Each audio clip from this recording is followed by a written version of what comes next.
Hello everyone, I Neha Miglani. Today I am going to explain the topic of General Agreement of Tariff and Trade, which is also called GATT. Before starting my topic, I just want to clear all things that this topic has been come under from GATT economics syllabus, and this topic has been taken from international economics. So let's start our topic, General Agreement of Tariff and Trade. One thing more, before starting my topic, मैं आपको ये बताना चाहूँगी कि अगर आप लोगों ने गैट इकोनॉमिक्स से रिलेटेड जितने भी आपको स्टडी नोट्स अगर आपको चाहिए तो आप लोग दिवाकर एजुकेशन हब के साथ कांटेक्ट कर सकते हैं। ये आपको जो है स्टडी मटेरियल आपको जस्ट ₹400 में आपको प्रोवाइड करके देंगे और they are very good quality notes.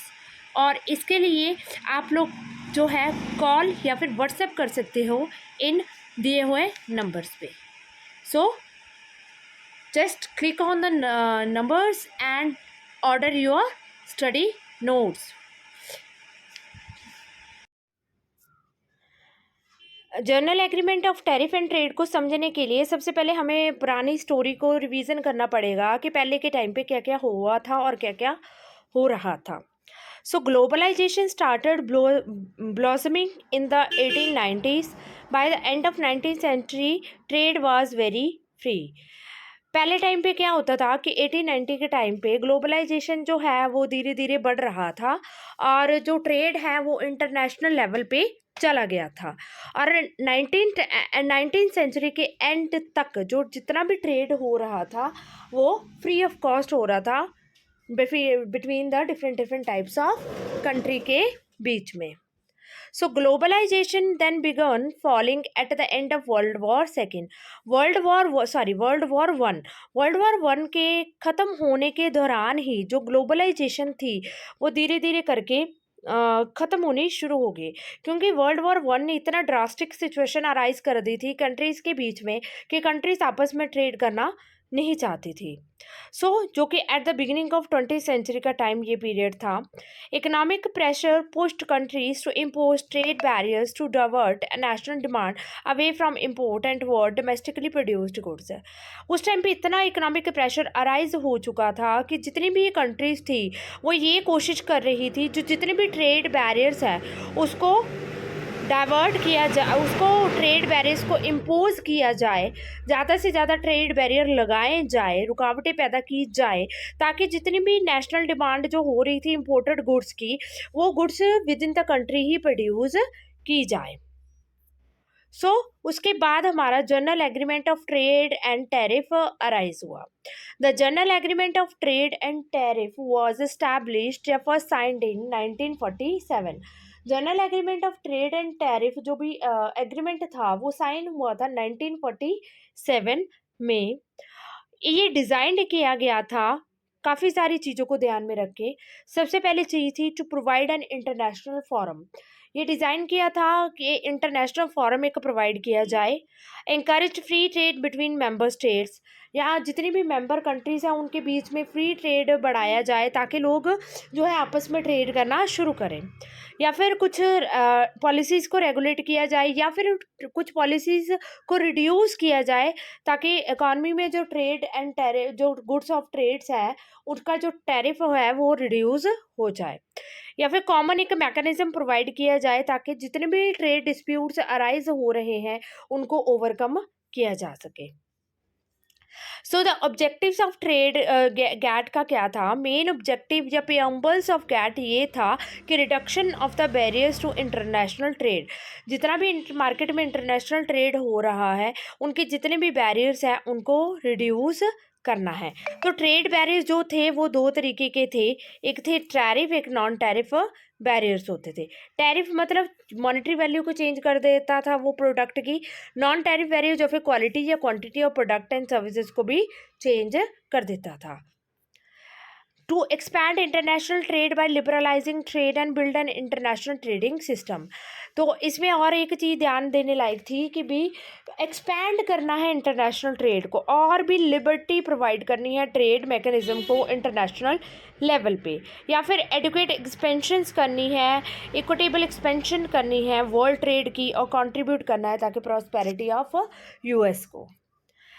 Expand करना है international trade by liberalising trade and build an international trading system, या फिर रिड्यूस करना है फॉरेन एक्सपोर्ट सब्सिडीज़ को, tariff and non tariff barriers को या इंटरनेशनल सपोर्ट को प्रोवाइड करना है, या फिर कॉस्ट को कम करना है 50% या 100% इम्पोर्टेड इलेक्ट्रॉनिक आइटम्स के ऊपर। ठीक है, इसके अलावा जो है स्ट्रेंथ करना है, क्लियरिफाई करने हैं एग्रीकल्चर ट्रेड में, या utilization of resources of the world को बेटर करना है। सो गैट के बहुत सारे राउंड्स हुए थे। सो जो गैट सिस्टम है एक एल्बिट सक्सेसफुल सिस्टम कहते हैं, जिसका मतलब क्या होता है, हाईली प्रैग्मेटिक लीडरशिप सिस्टम होता है कि मैं इसमें हाईली प्रैग्मेटिक लीडरशिप आपको सिस्टम आपको मिलेगा, जिसमें क्या है was imperfect and ad as is so of a series of rounds of laborious process of item by item tariff negotiated were held। सो इसका पहला राउंड है जेनेवा राउंड, जो कि अप्रैल 1947 में हुआ था, जिसमें गैट को साइन किया गया था और 45,000 टैरिफ जो कंसेशन दिए गए थे, जो कि $10 बिलियन तक के ट्रेड को अफेक्ट कर रहा था। इसके बाद सेकेंड राउंड हुआ जिसको एनएसी राउंड कहते हैं, जो कि 1949 में हुआ था, जिसमें around 5,000 country accounts of tariff से जो है रिडक्शन की गई थी। उसके बाद टर्कोए राउंड हुआ जो सितंबर 1950 में हुआ, जिसमें अराउंड 8700 टैरिफ कंसेशन दिए गए, जो कि कटिंग की थी 1948 टैरिफ लेवल तक और 25% लेवल तक। इसके बाद गैट जो है एक गवर्निंग वर्ल्ड बॉडी में कंसीडर की गई।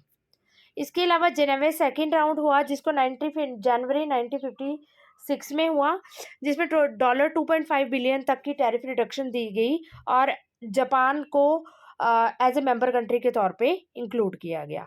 उसके बाद डिलो राउंड हुआ जो कि 1960 में हुआ था, जो $4.9 बिलियन तक की टैरिफ रिडक्शन दी गई और यूरोपियन इकोनॉमिक कम्युनिटी को इस्टेब्लिश किया गया।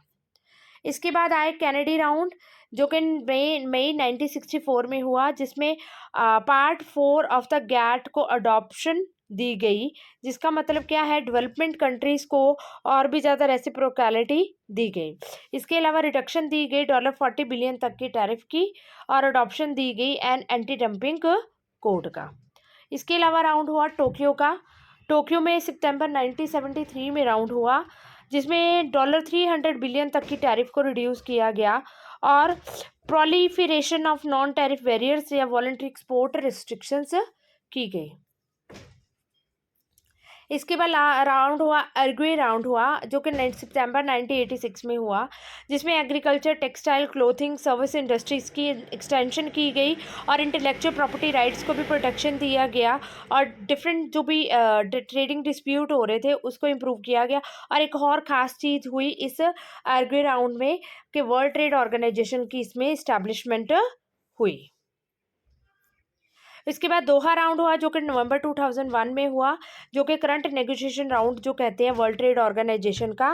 और इसमें जो है इश्यूज लिए गए एग्रीकल्चर से रिलेटेड, पेटेंटेड मेडिसिन से रिलेटेड, डिफरेंट ट्रीटमेंट से रिलेटेड या इम्प्लीमेंटेशन इशू से रिलेटेड। अब गैट का इंडिया के साथ क्या रिलेशन है इसके बारे में हम डिस्कशन करेंगे। गैट एंड इंडिया जो है कि भाई इंडिया जो है one of the 23 founding contracting parties आ जाती है general agreement of tariff and trade की, जो कि कंक्लूडेड की गई अक्टूबर 1947 में। सो इंडिया एक 23 मेंबर कंट्रीज, मतलब इसका नंबर है 23 मेंबर कंट्री गैट में। So India has often led groups of less developed countries in subsequent round of multilateral trade organizations under the auspices of GATT। GATT में जो है India को एक अंडरडेवलप्ड कंट्री के रूप में कंसीडर किया गया और डिफरेंट जो भी अंडरडेवलप्ड कंट्री के जो भी प्रोसेसिंग होती है उसके अंडर इसको लिया गया। So that's all about my today topic. I hope you will all understand what is GATT So be prepared, and many of the question has been asked from this topic. Thank you so much.